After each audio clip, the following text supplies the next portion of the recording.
Hello viewers, welcome back to my channel. ನಾನು ಇವತ್ತು ನಿಮಗೆ ಈ ವಿಡಿಯೋದಲ್ಲಿ ಮಶ್ರೂಮ್ ದಮ್ ಬಿರಿಯಾನಿ ಹೇಗೆ ಮಾಡೋದು ಅಂತ ತೋರಿಸ್ಕೊಡ್ತೀನಿ. ಅದಕ್ಕೂ ಮುಂಚೆ ಯಾರು ನನ್ನ ಚಾನಲ್ಗೆ ಸಬ್ಸ್ಕ್ರೈಬ್ ಆಗಿಲ್ಲ, ಪ್ಲೀಸ್ ಸಬ್ಸ್ಕ್ರೈಬ್ ಮಾಡ್ಕೊಳ್ಳಿ. ನಾನು ವಿಡಿಯೋಸ್ ಇಷ್ಟ ಆಯಿತು ಅಂತಂದರೆ ಲೈಕ್ ಮಾಡಿ, ಶೇರ್ ಮಾಡಿ, ಕಮೆಂಟ್ ಮಾಡೋದನ್ನು ಮರಿಬೇಡಿ. ಬನ್ನಿ ನೋಡೋಣ ಹೇಗೆ ಮಾಡೋದು, ಏನೆಲ್ಲ ಇಂಗ್ರೀಡಿಯೆಂಟ್ಸ್ ಬೇಕು ಅಂತ ಹೇಳ್ತಾ ಹೋಗ್ತೀನಿ, ನೋಟ್ ಮಾಡ್ಕೊಳ್ಳಿ. ಮೊದಲಿಗೆ ನಾವಿಲ್ಲಿ ಪೇಸ್ಟ್ ರೆಡಿ ಮಾಡ್ಕೋಬೇಕು. ಇದಕ್ಕೆ ನಾನು ಒಂದು 2 ಇಂಚಷ್ಟು ಶುಂಠಿ ತೊಗೊಳ್ತಾ ಇದ್ದೀನಿ. ಹಾಗೆ ಒಂದು 2 ಬೆಳ್ಳುಳ್ಳಿ ತೊಗೊಳ್ತಾ ಇದ್ದೀನಿ. ಒಂದು ಕಪ್ಪಷ್ಟು ಪುದೀನ, ಒಂದು ಕಪ್ಪಷ್ಟು ಕೊತ್ತಂಬರಿ ತೊಗೊಳ್ತಾ ಪೇಸ್ಟ್ ಮಾಡಿ ಇಟ್ಕೊತೀನಿ. ನೆಕ್ಸ್ಟ್ ಈಗ ಒಂದು ಕುಕ್ಕರ್ ತೊಗೊತಾ ಇದ್ದೀನಿ. ಕುಕ್ಕರ್ಗೆ ಒಂದು 5 ಸ್ಪೂನಷ್ಟು ಆಯಿಲ್ ಹಾಕ್ಕೊಳ್ತಾ ಇದ್ದೀನಿ. ಹಾಗೆ ಒಂದು 2 ಸ್ಪೂನ್ ತುಪ್ಪ ಹಾಕ್ತಾ ಇದ್ದೀನಿ. ಸೊ ಇದಿಷ್ಟು ಚೆನ್ನಾಗಿ ಕಾದಾದ್ಮೇಲೆ ನಾವು ಇದಕ್ಕೆ ಮಸಾಲೆ ಐಟಮ್ಸ್ನ ಹಾಕ್ಕೋಬೇಕು.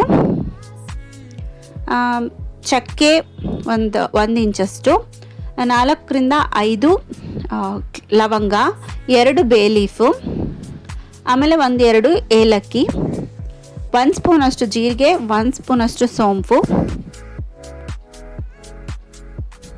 ಸೊ ಒಂದು ಅರ್ಧ ಸ್ಪೂನಷ್ಟು ಪೆಪ್ಪರ್ ಹಾಕ್ಕೋಬೇಕು. ಸೊ ಇದಿಷ್ಟನ್ನು ಚೆನ್ನಾಗಿ ಮಿಕ್ಸ್ ಮಾಡಬೇಕು. ಅದ್ರದ್ದು ಫ್ರೇಗ್ರೆನ್ಸ್ ಬರೋವರೆಗೂ ಫ್ರೈ ಮಾಡಬೇಕು ಎಣ್ಣೆಯಲ್ಲಿ.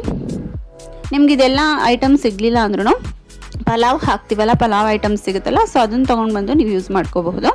ಸೊ ನೆಕ್ಸ್ಟು ಸಣ್ಣಗೆ ಕಟ್ ಮಾಡ್ಕೊಂಡಿರೋ ಅಂಥ ಮೀಡಿಯಮ್ ಸೈಜ್ 2 ಆನಿಯನ್ಸ್ನ ಹಾಕ್ಕೊಳ್ತಾ ಇದ್ದೀನಿ. ಆನಿಯನ್ಸ್ ರಾ ಸ್ಮೆಲ್ ಹೋಗೋವರೆಗೂ ಚೆನ್ನಾಗಿ ಫ್ರೈ ಮಾಡ್ಕೋಬೇಕು.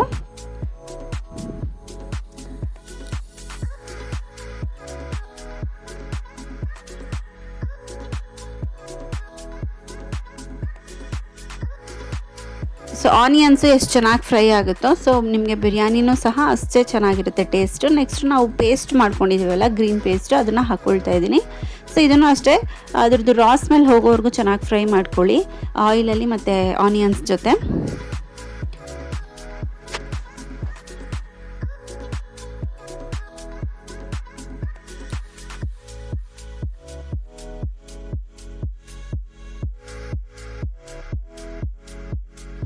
ನೆಕ್ಸ್ಟ್ ಈಗ ಇದಕ್ಕೆ ರುಚಿಗೆ ತಕ್ಕಷ್ಟು ಉಪ್ಪು ಹಾಕ್ಕೊಳ್ತಾ ಇದ್ದೀನಿ. ಸೊ ಇದಿಷ್ಟನ್ನು ಆದಮೇಲೆ ನೆಕ್ಸ್ಟು ಮಶ್ರೂಮ್ನ ಕಟ್ ಮಾಡಿ ತೊಳೆದಿಟ್ಕೊಂಡಿದ್ದೀನಿ. ಸೊ ಅದನ್ನು ಹಾಕ್ಕೊಳ್ತಾ ಇದ್ದೀನಿ. ಇದಿಷ್ಟನ್ನು ಚೆನ್ನಾಗಿ ಮಿಕ್ಸ್ ಮಾಡ್ಕೋಬೇಕು. ಮಿಕ್ಸ್ ಮಾಡಿಕೊಂಡು ಒಂದು 10ರಿಂದ 15 ನಿಮಿಷ ಲೋ ಫ್ಲೇಮಲ್ಲಿ ಬೇಯಿಸ್ಕೋಬೇಕು. ಬಿಕಾಸ್ ಮಶ್ರೂಮು ನೀರು ಬಿಟ್ಕೊಳ್ಳುತ್ತೆ. ಸೊ ಅದಾದಮೇಲೆ ನಾವು ರೈಸ್ ಹಾಕ್ತೀವಲ್ಲ, ಸೊ ಅದು ನೋಡ್ಕೊಂಡು ನೀರು ಹಾಕ್ಕೊಳ್ಳೋಕ್ಕೆ.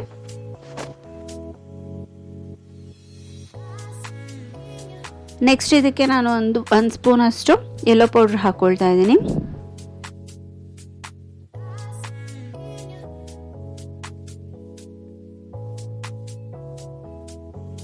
ನೆಕ್ಸ್ಟ್ ಒಂದು ಸ್ವಲ್ಪ ಉಪ್ಪು ಹಾಕ್ಕೊಂಡು ಚೆನ್ನಾಗಿ ಮಿಕ್ಸ್ ಮಾಡ್ಕೊಳ್ತಾ ಇದ್ದೀನಿ.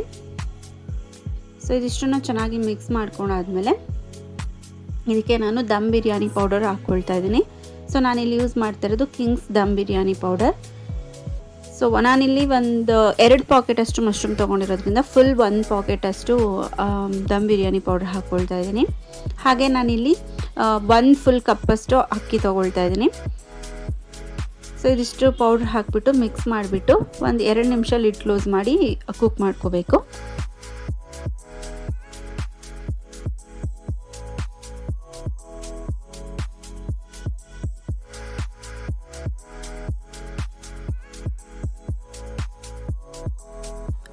ನೆಕ್ಸ್ಟ್ ಈಗ ನಾವು ತೊಳೆದಿಟ್ಕೊಂಡಿರೋ ಅಂಥ ಅಕ್ಕಿ ಹಾಕ್ಕೋಬೇಕು.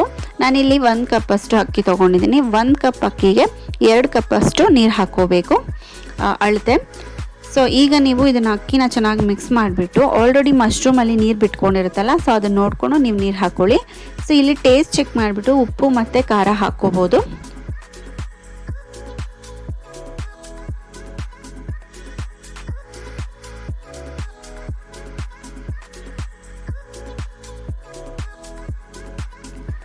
ನೆಕ್ಸ್ಟ್ ಈಗ ಇದಿಷ್ಟನ್ನು ಮಿಕ್ಸ್ ಆದಮೇಲೆ ಇದಕ್ಕೆ ನಾವು ಅಳತೆ ಪ್ರಕಾರ ನೀರು ಹಾಕ್ಕೋಬೇಕು. ಸೊ ನೀರು ಹಾಕ್ಕೊಂಡು ಕುಕ್ಕರಲ್ಲಿ ಒಂದು 2ರಿಂದ 3 ವಿಸಿಲ್ ಕೂಗಿಸ್ಕೋಬೇಕು. ಸೊ ಇದಿಷ್ಟು ಆದಮೇಲೆ ಲಾಸ್ಟಲ್ಲಿ ಗಾರ್ನಿಷಿಂಗ್ಗೆ ಅಂತ ಕೊತ್ತಂಬರಿ ಇಲ್ಲ ಪುದೀನ ಹಾಕ್ಕೋಬೇಕು. ಮತ್ತು ರುಚಿಗೆ ತಕ್ಕಷ್ಟು ಉಪ್ಪು ಹಾಕ್ಕೊಳ್ಳಿ, ಸ್ವಲ್ಪ ಉಪ್ಪು ನೋಡಿಕೊಂಡು, ಬಿಕಾಸ್ ನಾವು ಸ್ಟಾರ್ಟಿಂಗಲ್ಲಿ ಸ್ವಲ್ಪ ಹಾಕ್ಕೊಂಡ್ವಲ್ಲ ಹಾಗಾಗಿ. ಸೊ ಬಿಸಿ ಬಿಸಿ ಆಗಿರುವಂಥ ಮಶ್ರೂಮ್ ದಮ್ ಬಿರಿಯಾನಿ ರೆಡಿ ಆಗುತ್ತೆ ಸರ್ವ್ ಮಾಡಲಿಕ್ಕೆ. ಹೋಪ್ ನಿಮಗೆ ಈ ವಿಡಿಯೋ, ಈ ರೆಸಿಪಿ ಇಷ್ಟ ಆಯಿತು ಅಂತ ಅಂದ್ಕೊತೀನಿ. ಇಷ್ಟ ಆಯಿತು ಅಂತಂದರೆ ಲೈಕ್ ಮಾಡಿ, ಶೇರ್ ಮಾಡಿ, ಕಮೆಂಟ್ ಮಾಡೋದನ್ನು ಮರಿಬೇಡಿ. ಹೀಗೆ ಸಪೋರ್ಟ್ ಮಾಡ್ತಾಯಿರಿ. ಒಳ್ಳೆ ಒಳ್ಳೆ ರೆಸಿಪೀಸ್ನ ಅಪ್ಲೋಡ್ ಮಾಡ್ತಾ ಇರ್ತೀನಿ. Thank you.